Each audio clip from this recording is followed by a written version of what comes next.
Well, the holidays have come and gone once again, but if you've forgotten to get that special someone in your life a gift, well, Mint Mobile is extending their holiday offer of half off unlimited wireless. So here's the idea. You get it now, you call it an early present for next year. What do you have to lose? Give it a try at mintmobile.com/switch. Limited time 50% off regular price for new customers. Upfront payment required. $45 for 3 months, $90 for 6 months, or $180 for 12-month plan. Taxes and fees extra. Speeds may slow after 50 gigabytes per month when network is busy. See terms. Welcome back to another edition of the Disney Dish Podcast with Jim Hill. It's me, Len Testa, and this is our show for the week of Schmersday, January 5th, 2026. Happy New Year, everyone.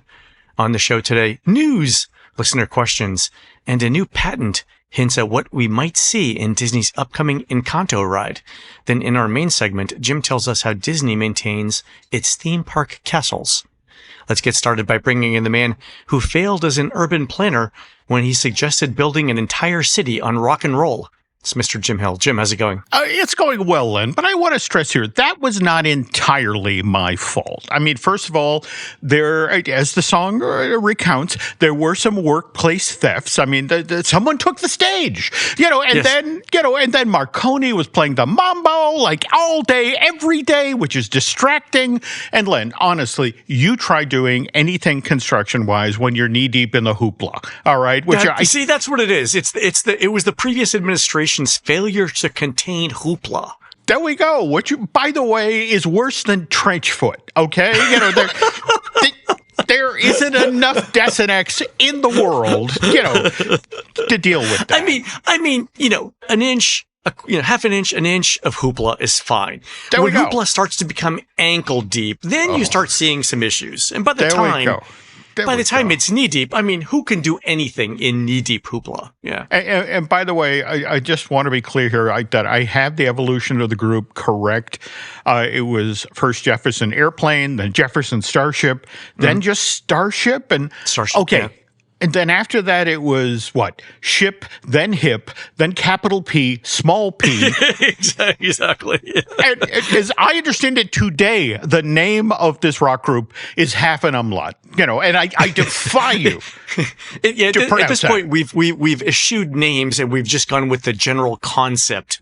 There we go. Of Starship, but it's more an abstract idea. It's sort of like when Prince did that symbol for his name. Oh, yes. Yeah. We're at the point now where Grace Slick and company are beyond verbal expression of what the group means. Yeah, no, it's more of a feeling, more of a vibe. There we go.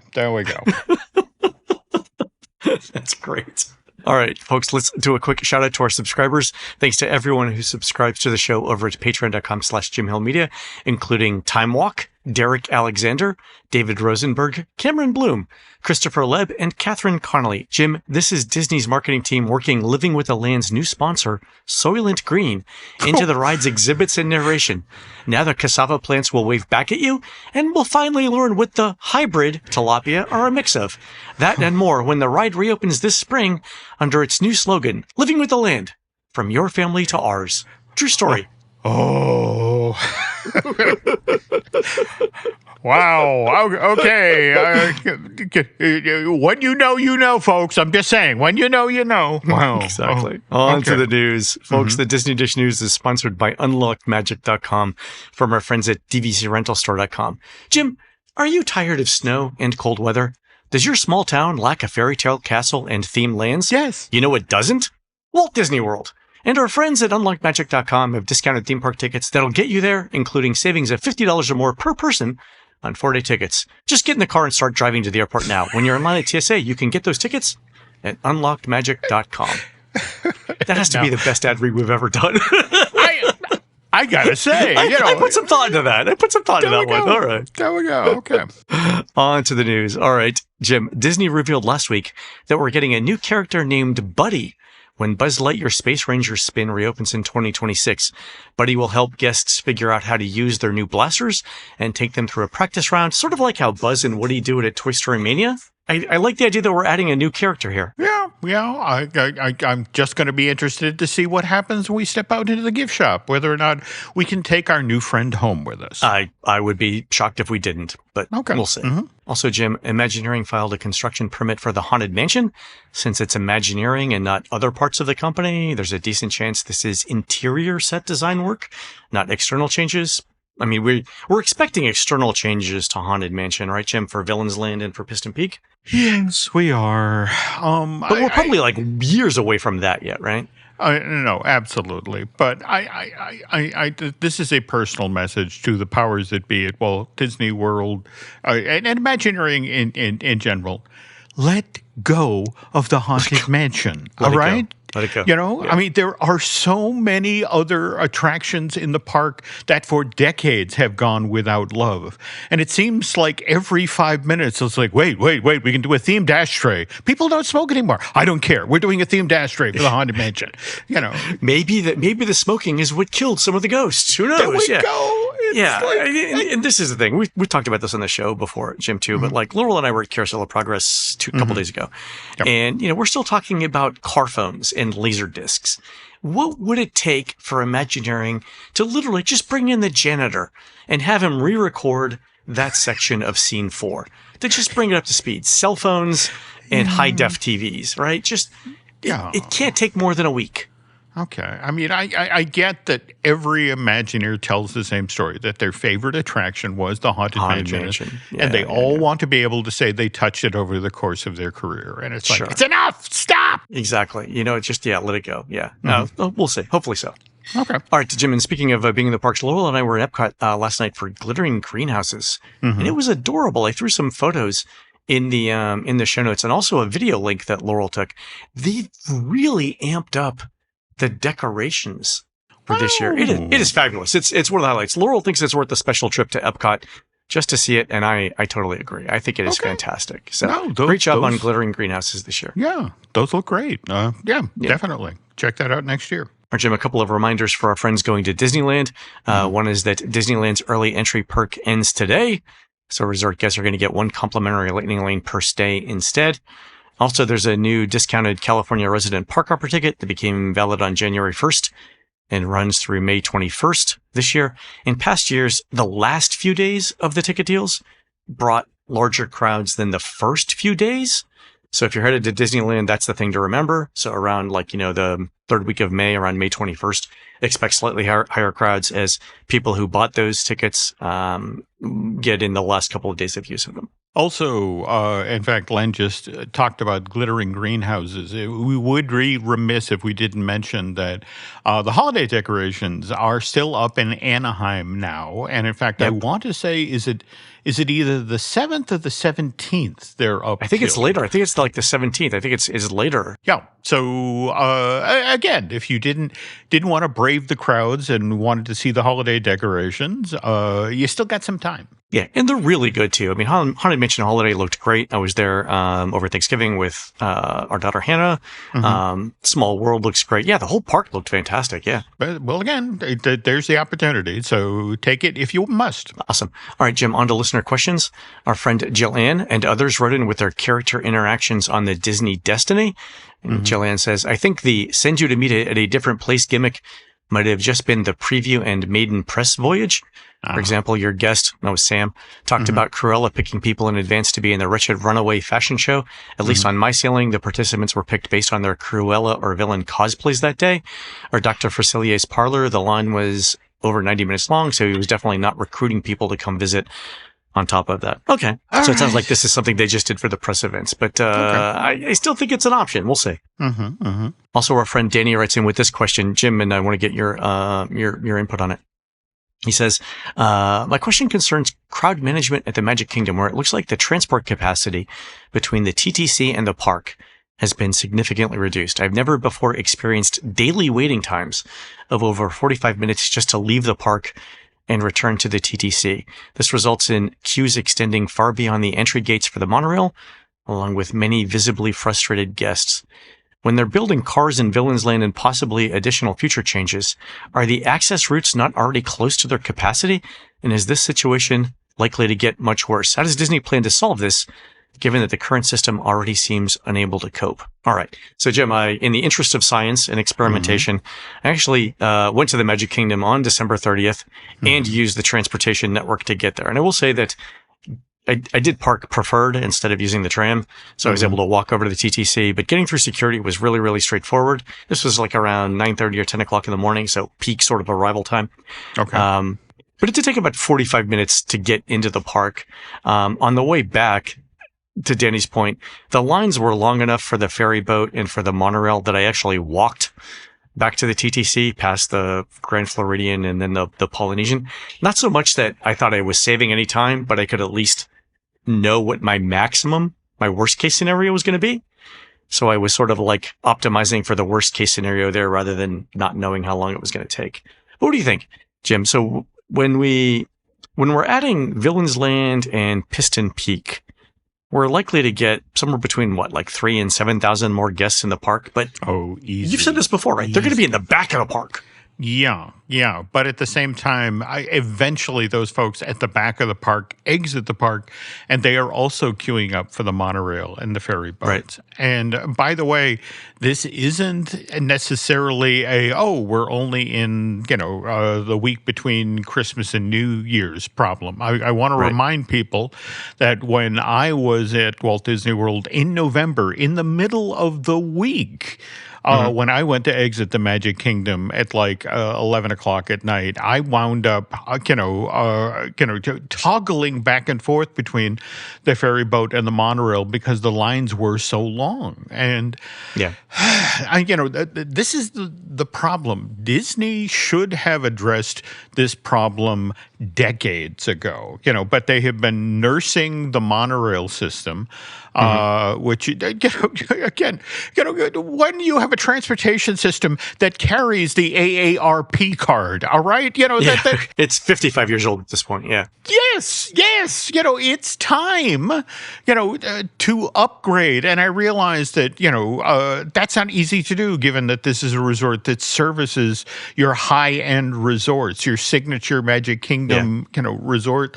But it's especially time now because this situation is not going to get better when Villains Land and Piston Peak opens. If anything, you're going to end up with nights where people exit the park, at 11 o'clock and are lucky to have made it back to their car by 1.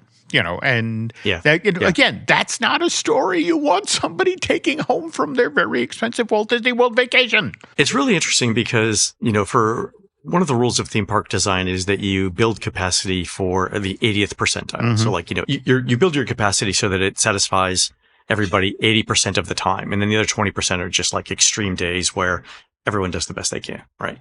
The other interesting thing, Jim, is, I don't know if we talked about this on the show, but Disney's started running the express monorail now clockwise around the monorail loop instead of counterclockwise like they used to. And I was on it with Laurel Christmas Day. We had a last minute stay at Grand Floridian Villas. And let me say, Jim, I got on it the first time and I was like, what in the name of Great Caesar's ghost is happening here? Because I was facing one way and the monorail started going the other way. I'm like, for a minute, I thought I was on the wrong monorail. I'm like, am I going to Epcot? Like, did I get on the wrong monorail? Anyway, but so when the park closes, Disney does a good job of having enough. All the buses are at the Magic Kingdom ready to take that first wave of guests back to the resorts. The issue is that then there's a second, third, and fourth wave of guests coming in, and now they've got to wait for the buses, right? Because the buses then have to deliver people. They've got to drop off people with wheelchairs and strollers. They've got to take people on who are, for whatever reason, going somewhere else on the park or whatever. And then they've got to deal with the traffic. And that second wave is probably okay, but then by the time you get to the third and fourth waves, you've waited a long time for those buses. Yes, you have. And there's only a certain amount of buses that Disney has, right? Because imagine a scenario where, the Magic Kingdom closes at 9, Epcot closes at 9:30, Hollywood Studios closes at 9. They've got 3 parks, right? That are all closing at the same time. Everybody's running around. They still got to go to Disney Springs, right? And that's the issue there. So yeah, I don't know what the resolution is there other than do you think they could put, a side entrance or a side exit way back in the park and maybe route some buses there? Oh, that's an interesting idea. Though remember, if we go all the way back to the 1960s, the answer to this problem, Len, is hiding in plain sight in early Disneyland TV episodes. Personal jetpacks. Just literally, you're done for the night. You're like, well, I got to get back to the All-Star.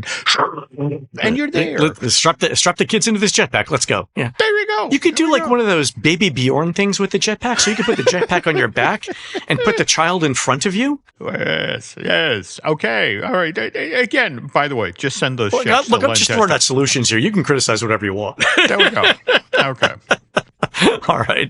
On to Julie. Julie says, my small evil genius, a.k.a. child, says, Len and Jim and the other Jim must have some really good stories of awesome stuff they got to do or funny stuff they've seen. Frankly, the kid has a point.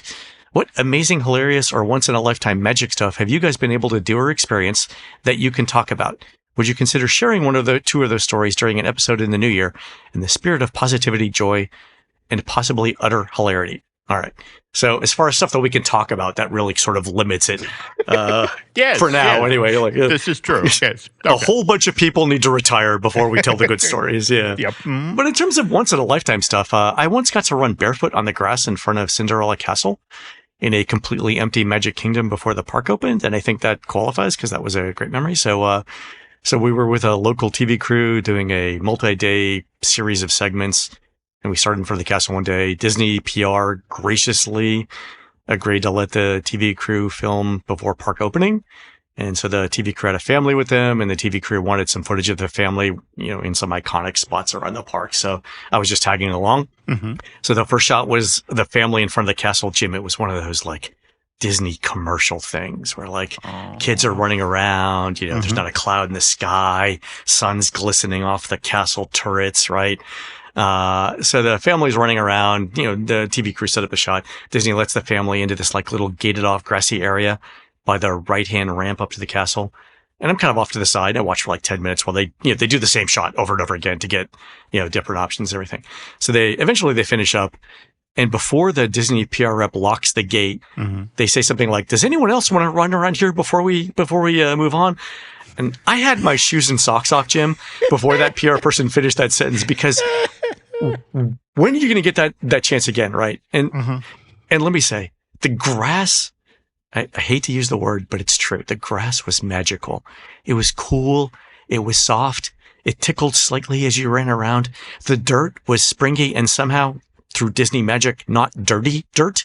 Like I didn't get any dirt or grass clippings on my feet. I've also had the chance to run around a Major League Baseball outfield, and it was exactly like that, Jim. It's like running on natural carpet, like natural, really expensive carpet. Whoever the grounds people, I will never say a bad thing about horticulture or the groundskeeping people at Disney, because those people are miracle workers. And that was an amazing experience that I remember to this day. Wow. Okay. I don't know as I can top that. I guess I can mention that in 1985, Disney PR was kind enough to invite me out to Disneyland's 30th anniversary party, the all-night long party. Oh, yeah. And they had swept the park before this thing got underway at midnight. And as members of the press, they began letting us get in at 11. And they handed me my credential, and they gave me a styrofoam straw boater hat. I guess that's how, we identified who the members of the press were. They're the ones wearing the really stupid hats. Sure. And so I walk through the gate, and the park is empty, basically, except for cast members. And Len, the idea came to mind, how far will they let me walk before they stop me? Exactly. All right. And so I just started walking and walking and walking. And when I got all the way back to Bear Country and turned around, and you can't go any farther. I mean, that's the end of the park at the time. Yeah. And more to the point, I couldn't see anybody. I had this part of Disneyland to myself. And it was like, yeah, this is where you self-regulated. You were like, you know what? This is, I shouldn't do anymore. There we go. And so I turned around and walked back to, toward the center of the park where they were about to have the kickoff of the 30th birthday thing, and got to see this flat out wonderful moment. I came around the Rivers of America and wound up in front of the entrance to the Conestoga Fort, the U.S. Cavalry fort that faces into the hub. And there were all of these characters waiting for their cue to run in for the big, it's our birthday celebration moment, and they're all going to flood the hub. But before this happened, there was the music and there were lights and fireworks. And so all of these people who are in like country bear costumes and the three little pigs and the big bad wolf are all looking up and gesturing like, oh, look, lights, it's pretty and this is fun and we're here today. And it's just sort of like, wow, nobody's watching them. And they're still on. They still enjoy it. Yeah, they're not acting. Yeah. So I know. Again, that's nothing like walking on the grass in front of Cinderella Castle. But again, I always thought it was kind of cool. Oh, I love the fact that you found out that the characters are actually in love with the place, even when no one can see that they're in love with the place. That's amazing. Well, also worth noting, it was the 30th birthday. If we come on a hot Tuesday in August, it might be a different story. Yeah, fantastic. All right, we'll have to think about that for an episode.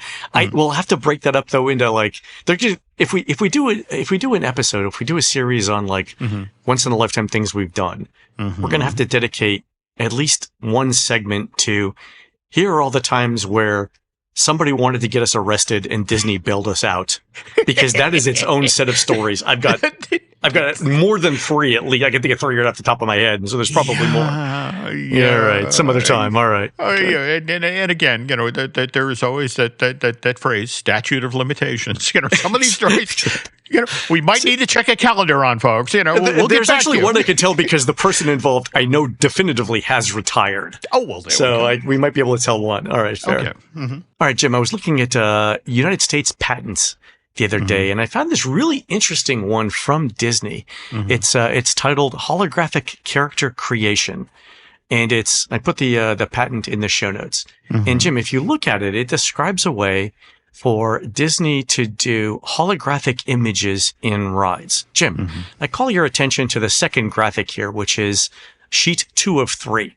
And it shows an alligator being shown as a holographic image in the corner of what looks to be a ride. And Jim, I think this is for the upcoming Encanto ride for a couple of reasons. Oh, one is yes. All right. Yes. So if you look in the diagram, we've got 2 ride vehicles. Each ride vehicle has 2 rows of seats, and they're connected into a train of 2 cars. Yeah. So one car with 2 rows attached to another car with 2 rows. Jim, that is the same configuration as the ride vehicles in the Encanto ride documentation. You are not wrong. I mean, as soon as you shared that image, it's like, oh, I know what I'm looking at. So also, yes, if you notice that specific section, and also the track, which is item number 408 in the patent, looks like the track. It does. Layout in. But also, Jim, the angle, that's a 90-degree angle going up into the right that the ride vehicles are turning on. And that specific angle with that specific sort of like cutout where you're going to put a small show scene looks like it comes from the very beginning, the first scene after the ride load area in the Encanto ride track. Yeah. So allegedly. Allegedly. There we go. Allegedly. Not that we have any inside knowledge on what the track layout looks like. No, none whatsoever. No one has shown us anything.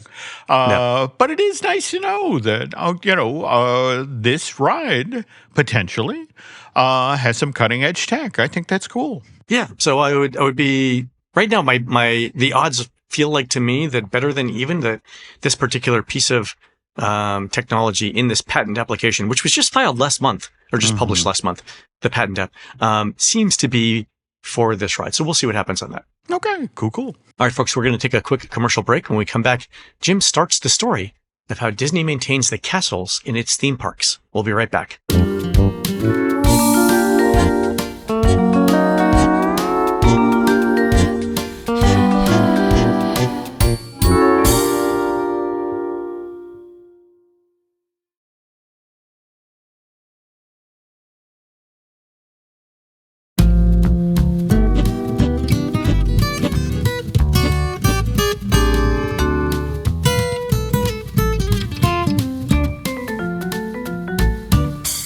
And we're back. All right, Jim.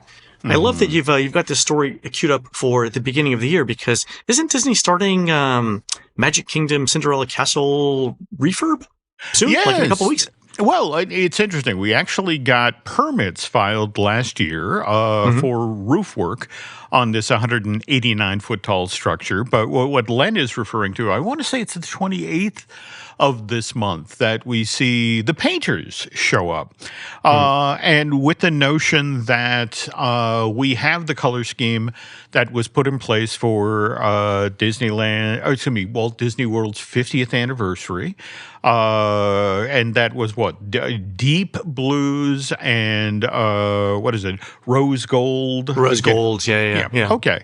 What's interesting is that what we're being told now is starting again toward the ends of this month, we're going to see Cinderella Castle return to, the colors that, if you came to the park back in the 70s, you saw, close to those colors, which, again, kind of brings us to the topic of today's feature, how the color and design team at the Disney parks, they struggle to work that Venn diagram, that because face it, Disney's most passionate fans are the ones who really love the past. They're the ones who I love the Sleeping Beauty Castle when it was cream and blue and we all have our mental anchors in the theme park where these things have to be consistent and these things can change, right? Absolutely. But at the same time, you also have to remember this is now 2026. And just being honest here, Len, especially down in Florida, Disney faces a whole lot more competition. People have a whole lot more choices than they did in 71 or 55. And it is hard to keep both of these groups happy. One is about tradition, how things work. They'll remember how it was back in Walt's day. Whereas the other group is all about the new. Is this based on a hot hit new movie? Or, for example, just what we were talking about with Encanto. Does this ride system feature something that guests have never seen before? And you know who dealt with this, Len, especially during the latter part of her career, almost every day on the job, but that was Kim Irvine. Oh, really? Yep, who retired from Walt Disney Imagineering this past June of 2025, after an astonishing 55 years on the job. Wow. Kim was actually hired out of art school. In 1970, 15 months before Walt Disney World opened. And this was one of those all hands on decks moment. And more to the point, it was her mom, Leota Toombs. Madam Leota, who was like, well, I'm going to get my kid a summer job. But Kim was just in the right place at the right time, to hear her talk. And so she did everything for Florida. She put feathers on tiki birds. She made hats for country bears. She pulled on a pair of coveralls and then did black light painting on all of the animated props and figures for Florida's version of Snow White's Scary Adventures. And I love it when an executive is hands-on. It's how you learn things. Yeah, learn by doing. More to the point, what was ironic about that is before Kim hung up her hard hat last year as the executive creative director of Imagineering's Anaheim office, she was whistling while she worked once more, as Kim then tackled the tricky issues involved with transforming Disneyland's version of Snow White's Scary Adventures into the now more kid-friendly Snow White's Enchanted Wish. But Len, that's what happens when you work for a company for 55 years. Sometimes you find yourself revisiting projects that you previously worked on, sometimes multiple times. I mean, you think about if you've lived in a house for 55 years, you will have gone through at least a couple of remodeling exercises at some point, right? Oh, yeah. Unless it's the kitchen in this house where I will die, before I can figure out how to make this thing work. You're still cooking over open coals in a fireplace, but that's fine. Go. You know what? There we go. You know what? It's authentic. Authenticity is important. Go ahead. My 2 square feet of workspace. So, all right, Exactly. anyway. All right, castles. Castles in the Disney parks. Castles. Specifically, Sleeping Beauty Castle at Disneyland Park in Anaheim, because to hear Kim talk, she worked on this project of size related to the 77-foot tall structure 6 different times. Holy cow. So basically once a decade. Yeah, Just like, you know what? Here we go. Right. And she did everything from dealing with decades-long drainage issues to repeatedly adjusting the castle's color palette to roof repair to coming up with unique ways to celebrate that structure's, well, not just the 50th anniversary, the 60th anniversary, the 70th anniversary. Yep. And that's a lot of time to spend obsessing on one building. And interestingly enough, this obsession began, Len, in 1979 when Kim got an interesting work assignment at WED, which was to become the on-the-ground resident Imagineer at Disneyland Park. And it was kind of interesting about the timing of this is that at this point, Disneyland is just 1 year away from celebrating its silver anniversary. And just to be clear here, Disneyland had just gotten a brand new thrill ride at that point. Big Thunder Mountain had opened in September of 79. But if we're being honest here, Len, the rest of the park was looking a little worn, a little faded. I mean, Florida got a lot of love in the 70s. There were, You know, and again, want to stress here that Magic Kingdom was still newish at the time. It had opened in 71, and Epcot is just 3 years down the road. Right, yeah, they're actively building Epcot. Yeah, so at this point, anybody who can swing a hammer or wield a brush is in Orlando, Florida. There we go. And so here's Kim. At Disneyland, kind of by her lonesome. But again, this is the Disney company we're talking about here, the very same corporation who every Sunday night, used to tell us through the magic of television that the world is a carousel of color. Wonderful, wonderful color. Look, this is something that little paint, a lot of paint can fix. A lot of paint. Mm-hmm. Do you remember during the pandemic, in the Magic Kingdom in Walt Disney World, when they were repainting the castle? Do you remember, or I think we talked about this, but do you remember how every individual brick in the castle was labeled with a number from like 1 to 6, I want to say? There we go. And so, go ahead. No. Was that killing your story there? No. If anything, that's.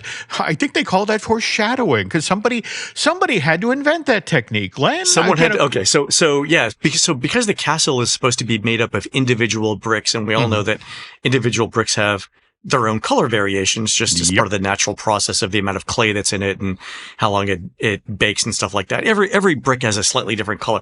Well, Disney mimicked that in the castle bricks by doing like a paint by numbers. And I think we have photos somewhere of this, of the actual numbers on the bricks in the castle, where one team went through and literally numbered every brick in the castle from 1 to 6 so that another team could come back later and paint the right color on it. Anyway, go ahead. I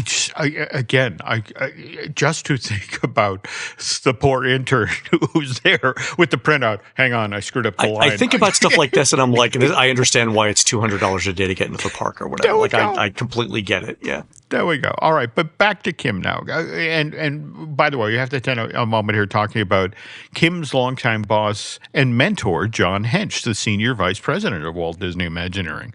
By the way, good friend of her mom, Leota Toombs. And by the way, when I say long time, I'm not kidding. Remember, Kim worked for the Disney company for 55 years. John got her beat.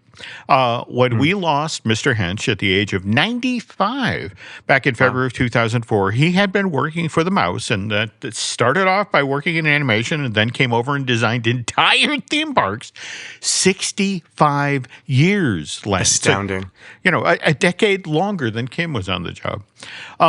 But anyway, there was lots to do when Kim first got down to Anaheim. Again, 25th anniversary just around the corner in 1980. And then on the heels of that, there was the reimagining of Disneyland's Fantasyland. That's 83, 84.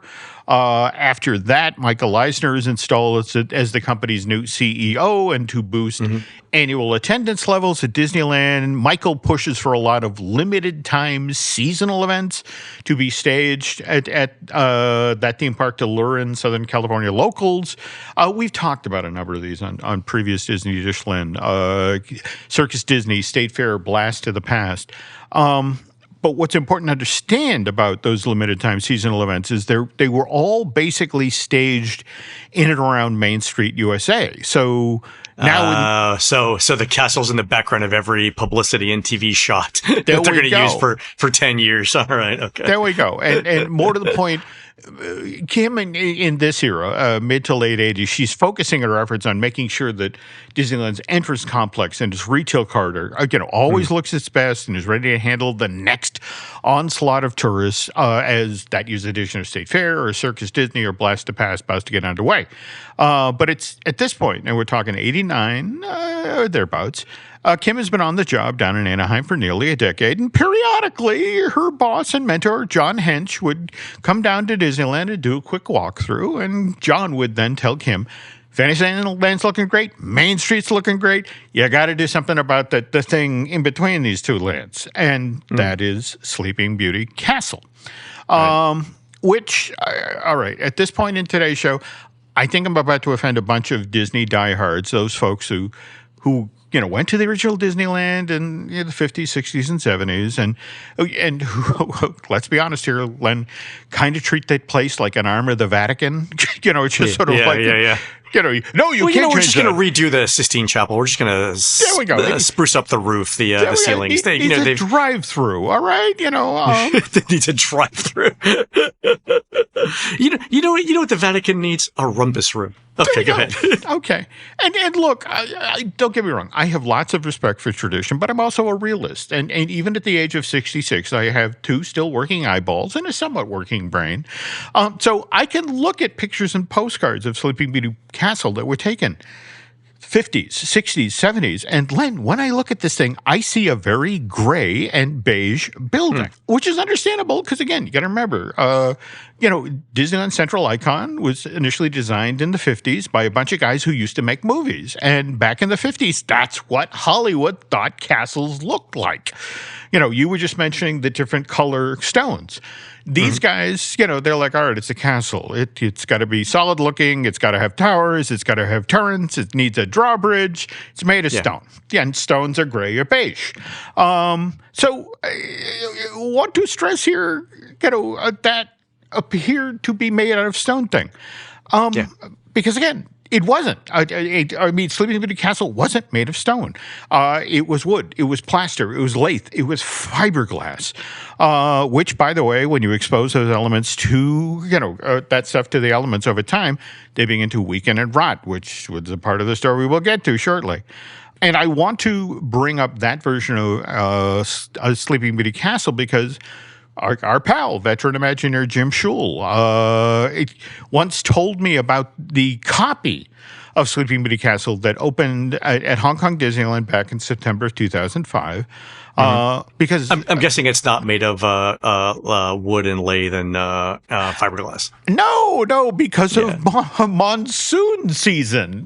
Oh, right. Yeah, the Pacific monsoon season. Yeah. There we go, because this thing is built at the edge of Penny's Bay in Hong Kong. And those storms come roaring in from early May to late September.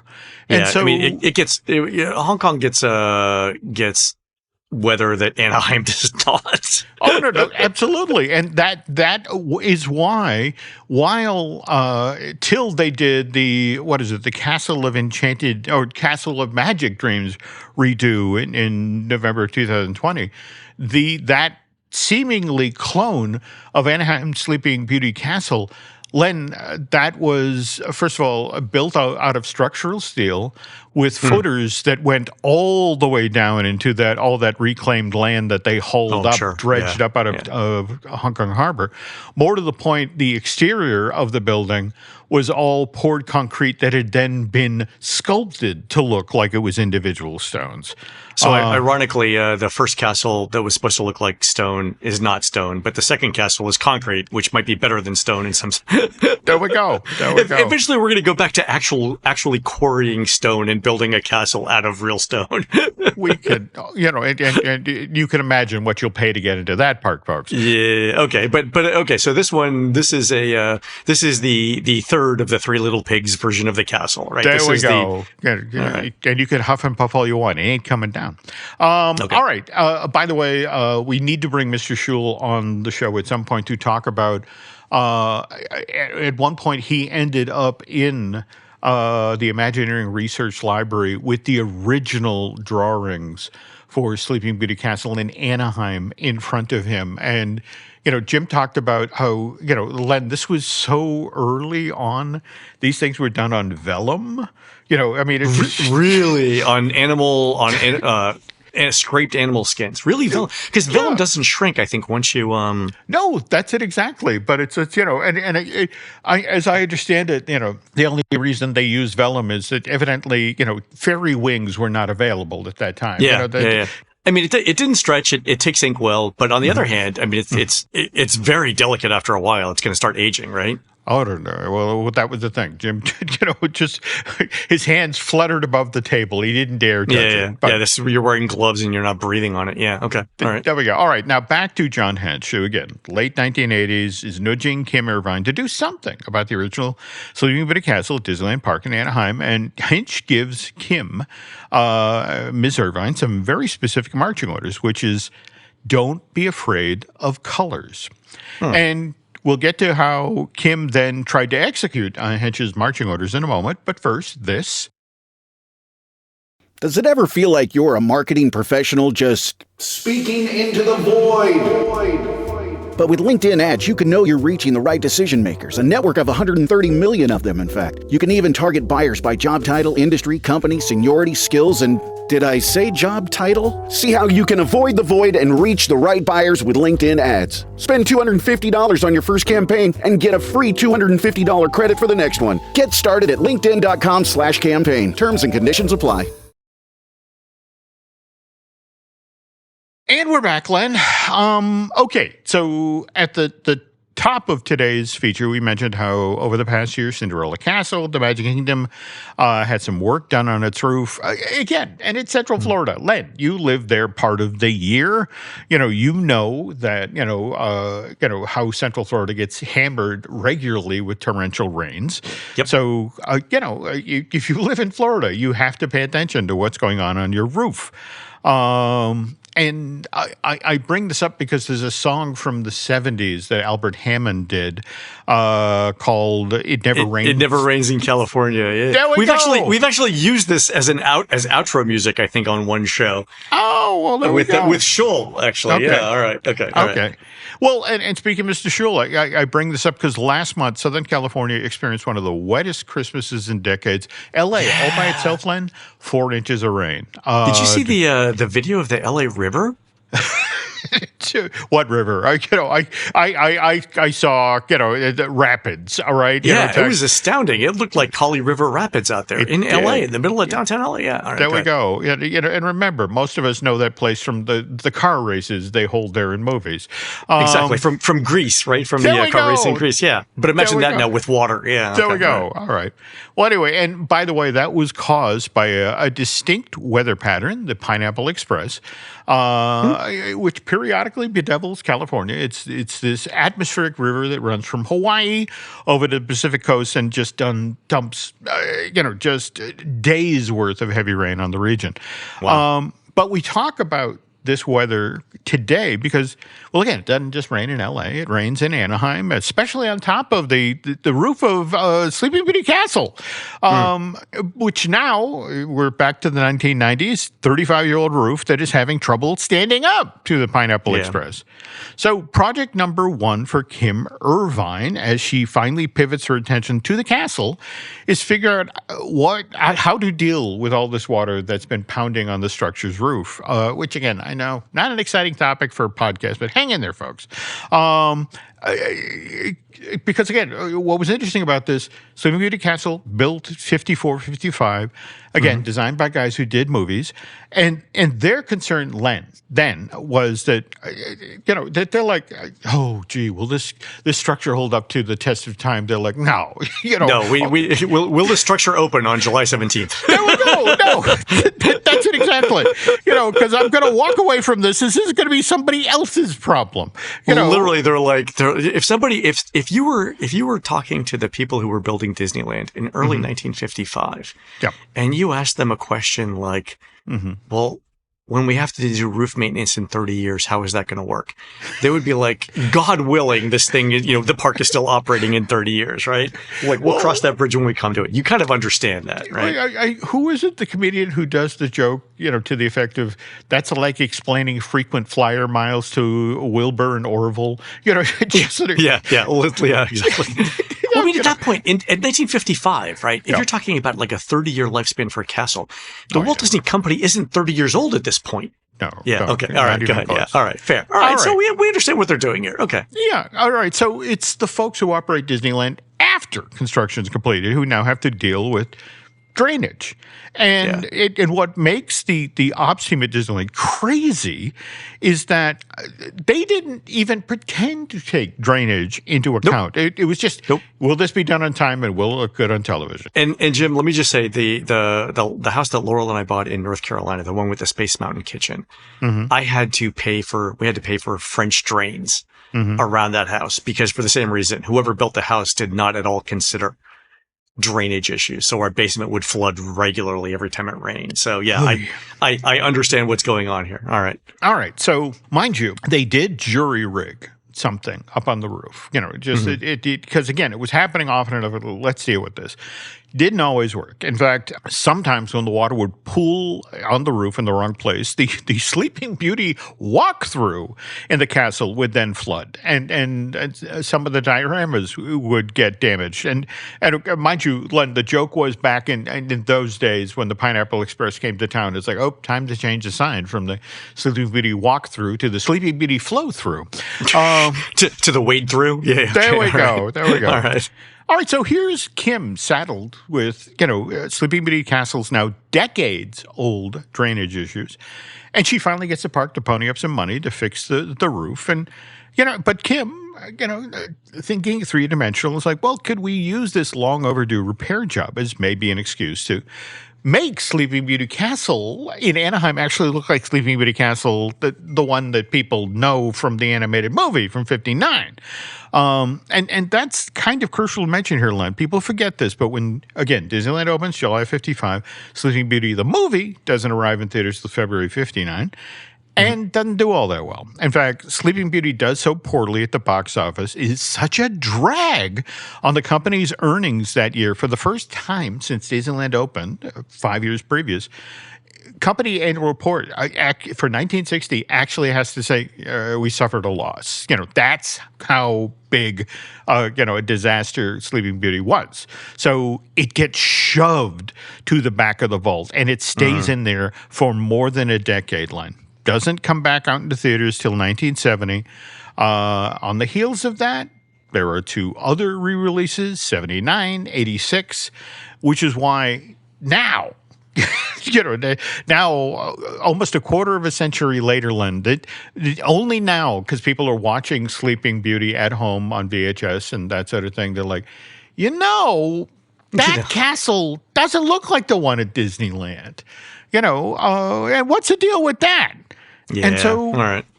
So Kim, with her roof repair job, it's like, well, I can maybe fix that a little.